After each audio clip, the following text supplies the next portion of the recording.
청취자 여러분, 만약 제가 여러분께 중동에 막 미사일이 날아다니고 글로벌 경제가 살얼음판을 걷는 지금 이 순간에요. 네. 비트코인 한 개하고 금괴의 가격이 정확히 10만 3천 달러로 심지어 1달러 단위까지 똑같다고 말씀드린다면 어떨 것 같으세요? 와, 그거 진짜 기가 막힌 우연이네요. 10만 3천 달러요? 네, 숫자만 똑같은 게 아니거든요. 투자자들은 지금 이 둘 중 하나는 아예 거들떠보지도 않고 있고 다른 하나는 무슨 블랙홀처럼 돈을 막 빨아들이고 있습니다. 극단적으로 엇갈리고 있는 거군요. 맞습니다. 청취자 여러분, 오늘 심층탐구에 오신 것을 환영합니다. 오늘 우리는 2026년 3월 13일자 최신 글로벌 시황 장전 브리핑 자료들을 들여다볼 텐데요. 네, 오늘 자료 아주 흥미롭더라고요. 그렇죠. 방금 말씀드린 저 기묘한 10만 3천 달러의 미스터리를 포함해서 그 교과서적인 상식이 통째로 무너지고 있는 현재의 시장을 완전히 해부해 보겠습니다. 지금 시장을 보면 진짜 거대한 톱니바퀴들이 서로 엇갈려 돌아가면서 엄청난 마찰음을 내고 있는 상황이거든요.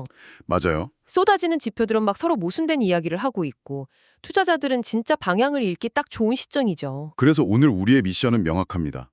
중동의 지정학적 위기부터 한국 증시에서의 기록적인 외국인 자금 이탈, 그리고 다가오는 미국과 일본의 금리 결정 주간까지. 네, 굵직한 이벤트들이 너무 많죠. 이 혼란스러운 정보의 홍수 속에서 여러분의 투자 전략에 진짜 필요한 핵심 신호가 무엇인지 그 기저에 깔린 역학을 파헤쳐 보는 겁니다. 자, 이제 본격적으로 파헤쳐 볼까요? 네, 좋습니다. 뭐부터 볼까요? 일단 가장 큰 충격파부터 시작해 보죠.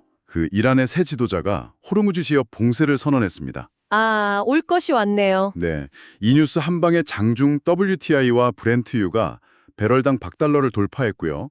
종가 기준으로도 WTI가 2.63달러나 뛴 96.37달러를 기록했어요. 엄청난 급등이죠. 제 생각엔 유가가 이렇게 예고 없이 급등하는 건 마치 전 세계 경제라는 거대한 기계에 갑자기 엄청 끈적끈적한 모래를 들이붓고 세금을 물리는 것과 같지 않나요? 아주 정확한 비유입니다. 사실 호르무즈 해협 위기라는 게 역사적으로 잊을만 하면 나오는 단골 리스긴 하잖아요. 네, 그렇죠. 맨날 봉쇄한다고 하니까요. 근데 여기서 흥미로운 점은 지금의 거시경제 타이밍이 진짜 최악이라는 거예요. 아, 타이밍이요? 네. 호르무즈 해협은 전 세계 원유 물동량의 약 20%가 지나가는 그야말로 글로벌 에너지의 대동맥이거든요. 여기가 막힌다는 건 단순히 기름값이 오른다는 수준을 넘어섭니다. 물건 생산하고 운송하는 모든 단계에서 비용이 폭증하니까 결국 그게 고스란히 인플레이션으로 연결되겠네요. 바로 그겁니다. 전 세계 생산 라인에 갑자기 엄청난 부가가치세를 강제로 매기는 파급력이죠. 근데 제가 이 자료를 보면서 정말 흥미로웠던 건요. 이 똑같은 유가 쇼크를 맞고도 미국 증시가 완전히 반으로 쪼개졌다는 겁니다. 아, 다우랑 나스닥의 괴리 말씀이시죠? 네, 다우존스는 오히려 0.32%가 올라서 47,242.52로 선방을 했는데요.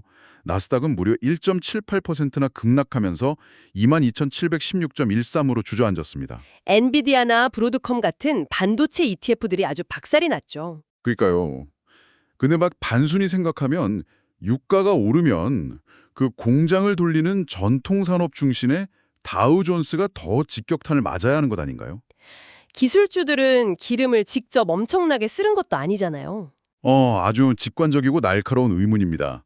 물리적으로 공장을 돌리는 건 다우존스 기업들이 맞으니까요. 네. 하지만 금융시장은 물리적인 에너지 소비량보다 금리라는 보이지 않는 에너지에 훨씬 더 민감하게 반응하거든요. 아, 금리요. 네, 나스닥 기술주들이 무너진 건 기름값 자체가 아니라 기름값이 끌어올릴 인플레이션, 그리고 그로 인해 연준이 금리를 내리지 못할 것이라는 공포 때문입니다. 아, 결국 밸류에이션의 문제로 넘어가는 거군요. 그 흔히 말하는 미래가치 할인이요. 정확합니다. 그 역학을 조금 더 쪼개보면요. 고성장 기술주들의 현재 주가는 지금 당장 버는 돈보다 5년 뒤, 10년 뒤에 벌어들일 막대한 현금 흐름에 대한 기대감으로 형성되어 있단 말이죠. 꿈을 먹고 자라는 주식들이니까요. 그렇죠. 근데 금리가 높게 유지되면 어떻게 될까요? 10년 뒤에 벌 $100의 현재 가치가 수학적으로 크게 쪼그라들게 됩니다. 아, 무위험 자산인 예금이나 국채 이자가 높은데 굳이 불확실한 미래 지술주 수익을 기다릴 이유가 없어지는 거네요? 맞아요. 반면 다우존스에는 유가 급등의 직접적인 수혜를 보는 에너지 섹터 기업들이나 경기 방어주들이 많이 포진해 있어서 오히려 주가가 오르는 상반된 결과가 나온 겁니다. 와, 기술주들의 미래청사진이 고금리라는 가위표에 아주 무참히 잘려나간 셈이네요. 표현이 아주 섬뜩한데요. 네, 맞습니다. 근데 이렇게 나스닥이 기술적인 매도세에 시달리는 와중에 참 아이러니한 뉴스가 하나 있었습니다. 어떤 거였죠? 요 네, 저는 이걸 보고 투자자들이 우주 탐사라는 거대한 혁신 스토리에 취해서 공포 심리를 달래고 있구나. 일종의 심리적 구명조끼구나. 이렇게 생각했거든요. 심리적인 요인도 분명 작용하겠지만요. 시장을 움직이는 더 강력한 힘은 기계적인 역학입니다. 기교적인 역학이요? 네. 스페이스X 같은 초대형 기업이 나스닥 100 지수에 편입된다는 건 단순히 기분 좋은 뉴스로 끝나는 게 아니거든요. 패시브 펀드들 때문인가요? 빙고. 나스닥 100 지수를 추종하는 전 세계의 수많은 패시브 펀드들과 ETF들은 지수 구성이 바뀌면 자신의 의지와 상관없이 스페이스X의 주식을 기계적으로 대량 매수해야만 합니다. 와, 그러니까 매니저가 스페이스X의 비전을 믿든 안 믿든 지수에 들어왔으니까 무조건 포트폴리오에 담아야 한다는 거군요. 바로 그겁니다. 수십 수백조 원의 자금이 강제로 유입될 수밖에 없는 구조가 만들어지는 거죠. 대박이네요. 펀더멘털의 압박으로 나스닥 전체가 무너져 내리는 상황에서 이런 거대한 기계적 매수세의 등장은 지수 하락을 방어하는 매우 현실적이고 물리적인 지지선 역할을 하게 됩니다. 단순한 심리전이 아니라 철저한 수급의 문제였군요. 네, 돈의 물리적인 이동인 거죠. 자, 그럼 이 거대한 자금의 이동 경로를 쫓아서 태평양을 건너 한국 시장으로 시선을 좀 옮겨보겠습니다. 네, 한국 시장 상황도 아주 다이나믹하죠. 진짜 제가 이 데이터를 보고 제 눈을 의심했는데요. 2월 한 달간 외국인이 무려 20조 원 가까이 국내 주식을 팔아치웠습니다. 사상 최대 순매도라고 해요. 어마어마한 물량이 빠져나갔죠. 네, 그런데 코스피는 지금 5,583.25로 전일 대비 0.00% 완벽한 보합을 유지했습니다. 기적에 가깝죠. 아니, 이 정도 규모의 자금이 빠져나갔으면 시장이 폭락해야 정상 아닌가요? 어떻게 이렇게 버틴 거죠? 외국인이라는 거대한 고래들이 중동 리스크랑 환율 우려 때문에 자금을 안전한 곳으로 빼는 동안 그 엄청난 매도 물량을 개인 투자자들이 온몸으로 받아냈기 때문입니다. 와, 이 데이터를 보니까 개인 투자자들이 무려 2.2조 원을 순매수하면서 5,580선을 결사적으로 방어해냈더라고요. 네, 기사를 보면 개인 투자자들이 밤을 새우면서 올빼미처럼 시장을 지켰다고 표현하잖아요. 진짜 이건 마치 수영장에서 거대한 고래들이 단체로 빠져나가고 있는데 개인 투자자들이 양동이로 물을 퍼나르면서 어떻게든 수위를 유지하려는 눈물겨운 사투 같네요. 하하, 비유가 찰떡이네요. 외국인들이 던지는 주식을 저가 매수의 기회로 보고 쓸어 담은 건데 정말 대단한 담력입니다. 근데 제가 여기서 도무지 이해가 안 되는 건 코스닥의 움직임입니다. 코스닥이요? 코스피가 간신히 숨만 쉬고 있는 상황인데 코스닥은 대외 악재 속에서도 오히려 1%가 상승해서 1148.40으로 마감했어요. 네, 맞아요. 오히려 올랐죠. 게다가 이 상승을 견인한 게 제약, 바이오 섹터고요. 에드바이오텍 같은 종목은 상한가를 쳤습니다. 네. 솔직히 바이오 주식은 신약 개발 전까지는 엄청난 자금을 쏟아부어야 하는 초위험 자산 아닌가요? 전통적으로는 그렇게 보죠. 그러니까요. 금리가 오르고 전쟁이 터질지 모르는 글로벌 위기 상황에서 왜 하필 이런 돈 먹는 하마 같은 섹터로 자금이 몰리는 건지 의문입니다. 이 형상을 더 큰 그림과 연결해 보면 아주 예리한 관점인데요. 직관적으로는 모순처럼 보이죠. 위험한 위기 상황에 가장 위험해 보이는 자산으로 돈이 몰리니까요. 제 말이 그겁니다. 하지만 여기서 우리가 주목해야 할 것은 거시경제 지표와의 상관관계입니다. 상관관계요? 네, 반도체나 자동차 같은 수출 주도 산업들은 유가, 환율, 글로벌 금리에 직접적으로 목을 매고 있습니다. 외부 충격에 그대로 노출되어 있죠. 매크로 지표가 흔들리면 실적도 바로 직격탄을 맞으니까요. 맞습니다. 반면에 제약, 바이오 섹터는 갈라요. 이들의 가치를 결정하는 건 제롬 파월 연준 의장의 입술이나 중동의 지정학이 아닙니다. 그럼 뭐죠? 임상 3상 결과의 성공 여부, FDA 승인 같은 개별 기업의 독립적인 이벤트입니다. 다시 말해 거시경제가 어떻게 돌아가던 자기들만의 타임라인과 파이프라인으로 움직인다는 뜻이죠. 와, 그러니까 거시경제의 불확실성이 극도로 높아질 때 투자자들은 매크로 변수에 이리저리 휘둘리지 않는 이런 독립적인 성장 스토리를 일종의 피난처로 선택하는 거군요. 네, 하나의 해지 수단이 되는 거죠. 단순히 위험한 투기를 하는 게 아니라 외부 폭풍우를 피해서 자신들만의 생태계가 있는 반공으로 숨어 들어간 거였네요. 정확합니다. 거시경제가 흔들릴 때 특정 섹터로 자금이 몰리는 피난처 현상인 거죠. 좋아요. 개미들은 바이오로 피난을 갖다 치고 그렇다면 수십조 원을 굴리는 글로벌 기관 투자자들은 지금 어디에 숨어 있을까요? 그건 FICC 시장, 즉 채권, 외환, 상품 시장 데이터를 보면 단서를 찾을 수 있죠. 네, 그래서 제가 오프닝에서 던졌던 그 기묘한 미스테리로 다시 돌아가 보겠습니다. 그 3,000 달러 미스테리요? 네, 청취자 여러분, 여기서 정말 흥미로워지는 부분은요. 다시 한번 짚어드리지만 현재 비트코인과 금의 가격이 정확히 10만 3천 달러로 동일합니다. 와, 들어도 신기한 수치네요. 근데 움츠림의 궤적은 완전히 정반대예요. 비트코인은 ETF 순유입이 지속되면서 무려 1240달러나 상승을 했는데요. 네. 반면에 인류 역사상 가장 오래된 전통적인 안전자산인 금은 중동 분쟁에도 불구하고 18달러 상승에 그치면서 제자리 걸음을 하고 있습니다. 거의 안 움직인 거나 다름없죠. 중동에서 당장 전쟁이 날 수도 있는데 금값이 멈춰 있다는 게 대체 말이 되나요?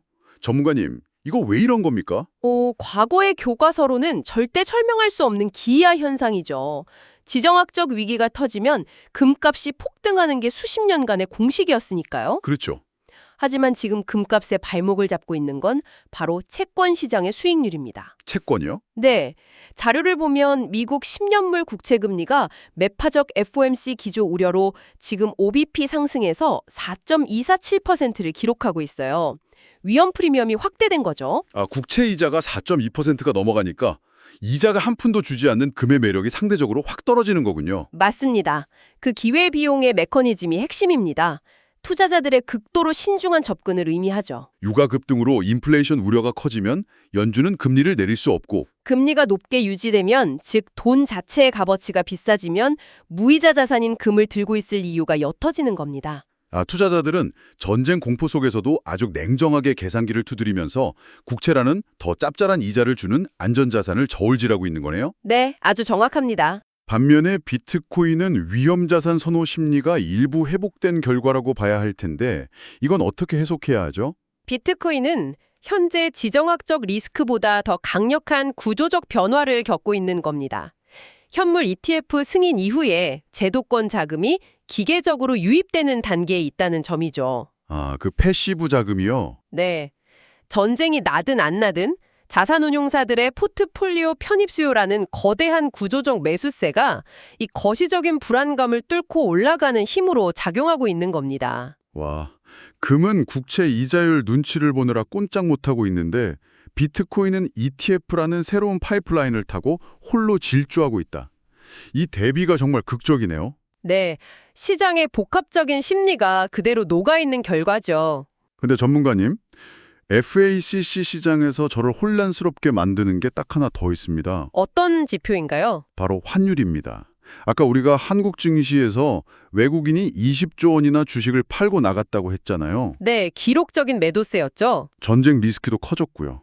그러면 상식적으로 외국인들이 원화를 팔고 달러를 사서 나갈 테니까 원달러 환율이 하늘 높은 줄 모르고 치솟아야 정상 아닙니까? 아주 타당한 추론입니다. 근데 지금 원달러 환율이 1,445원으로 무려 5.30원이나 하락했어요. 즉 원화가 강세라는 건데 외국인이 도망가는데 어떻게 원화 가치가 더 강해질 수 있는 건가요? 그 모순을 풀려면 환율을 단순히 원화와 달러의 1대1 싸움으로만 보면 안 됩니다. 달러 인덱스라는 더 큰 시속 게임을 봐야 하죠. 달러 인덱스요? 달러의 가치는 주요 6개국 통화 대비 상대적으로 평가되는데 그 시소의 반대편에 가장 무겁게 앉아있는 통화가 바로 유로화입니다. 맞다. 달러 인덱스 바스켓에서 유로화가 차지하는 비중이 거의 60% 가까이 되잖아요. 맞습니다. 그런데 지금 유럽중앙은행, 즉 ECB가 금리 인하를 서두르지 않겠다는 매파적인 기조를 보이면서 유로화가 강세를 띠고 있어요. 무거운 유로화가 시소에서 위로 올라가니까 반대편에 있는 달러 인덱스는 기계적으로 하방 압력을 받게 되는 거죠. 실제로 자료를 보면 달러 인덱스가 0.5 하락하면서 약세를 보였잖아요. 아하, 전 세계적으로 달러 자체가 힘이 빠지고 있으니까 외국인이 한국 주식을 팔고 나가는 악재 속에서도 원화 가치가 패시브하게 밀려 올라가는 현상이 벌어진 거군요. 네, 이게 원화 기반 수출주나 원자재주에는 긍정적인 신호가 될 수 있습니다. 그러니까 원화가 특별히 매력적이어서가 아니라 유로화라는 큰 형님이 달러를 짓눌러준 덕분에 원화가 어부지리로 강세를 보인 거네요. 하하, 네. 그래도 기업들 입장에서는 이 환율 하락이 아주 유용한 완충제 역할을 하고 있죠. 자, 지금까지 확인한 수많은 변수들만 해도 머리가 지끈거립니다. 네, 변수가 너무 많죠. 그렇다면 우리는 당장 다음 주를 어떻게 대비해야 하는지 슈퍼위크 캘린더를 한번 짚어보겠습니다. 네, 다음 주 캘린더는 진짜 빽빽합니다. 일정을 보면 당장 오늘 3월 13일 밤에 발표될 미국의 근원 소비지출 물가지수 PCE와 4분기 GDP부터 시작해서요. 네, 오늘 밤부터 당장 중요하죠. 다음 주 수요일인 18일엔 한국 실업률이 나오고요. 하이라이트는 단연 목요일 19일로 예정된 가장 거대한 이벤트입니다. 미국 연방공개시장위원회, FOMC의 금리 결정, 경제전망, 파월 의장의 기자회견, 그리고 같은 날 열리는 일본은행의 통화정책 성명까지 굵직한 일정이 줄줄이 대기 중입니다. 와, 진짜 거대한 이벤트들이 다 몰려있네요. 저는 개인적으로 오늘 밤 나오는 PCE 지표가 제일 무서운데요. 이게 연준이 가장 중요하게 보는 지표잖아요. 맞습니다. 이것은 여러분에게 아주 중요한 질문을 제기합니다. 만약 오늘 밤 PCE 지표마저 예상치를 웃돈다면 어떻게 될까요? 유가도 100달러를 넘은 마당에 근원 물가까지 안 잡혔다. 파월 의장 입장에서는 19일 FOMC에서 금리를 내릴 명분이 완전히 증발해버리겠네요. 그렇죠. 오히려 매파적으로 나오지 않을까요? 바로 그 시나리오가 현재 시장이 가장 두려워하는 지점입니다. 유가 100달러 돌파라는 변동성 구역에 진입한 지금 FOMC를 앞두고 금리 해지와 경기 방어주 선호 전략이 그 어느 때보다 필요합니다. 아, 밸류에이션 할인이 더 가혹해질 수 있으니까요. 네, 그래서 아까 우리가 살펴본 코스닥 바이오 섹터 같은 단기 매수 기회와 거시적 방어 전략의 균형을 맞추는 게 굉장히 중요해졌습니다. 청취자 여러분들의 포트폴리오 전략이 아주 명확해지네요. 이 불확실성의 터널을 통과하기 전까지는 철저하게 방어막 구축의 전력을 다해야겠습니다. 네, 매크로 변수와 독립적으로 움직이는 자산 편입도 고려해 보시고요. 좋습니다. 오늘 정말 숨가쁘게 달려왔는데요. 오늘 탐구한 핵심을 간결하게 정리해 보겠습니다. 네, 호르무즈 해협의 지정학적 리스크, 그리고 기록적인 외국인 매도세에 맞서는 코스닥의 선방, 그리고 금과 비트코인이 보여주는 안전자산의 기묘한 엇갈림까지 짚어봤습니다. 오늘 다룬 내용들이 하나하나가 다 시장의 판도를 바꿀 수 있는 큰 이슈들이었죠. 맞습니다. 결국 이 모든 데이터가 여러분에게 말해주는 것은 하나입니다. 글로벌 시장은 지금 극도로 예민하며 다가오는 FOMC 주간에 대비해 여러분의 포트폴리오에 방어막이 제대로 쳐져 있는지 확인해야 할 때라는 겁니다. 13,000달러를 기록했다는 사실 기억하시죠? 네, 진짜 충격적인 숫자였죠. 지정학적 위기 속에서도 전통적 피난처인 금은 조용하고 비트코인은 ETF 자금을 빨아들이며 오르고 있습니다. 과연 우리는 지금 전 세계가 가장 안전한 돈을 정의하는 방식이 영구적으로 뒤바뀌는 역사적인 세대교체의 순간을 목격하고 있는 것은 아닐까요? 아, 정말 묵직하고 도발적인 질문이네요. 이 질문을 여러분께 남기며 오늘의 심층 탐구를 마치겠습니다. 청취자 여러분, 오늘도 함께해 주셔서 감사합니다. 감사합니다.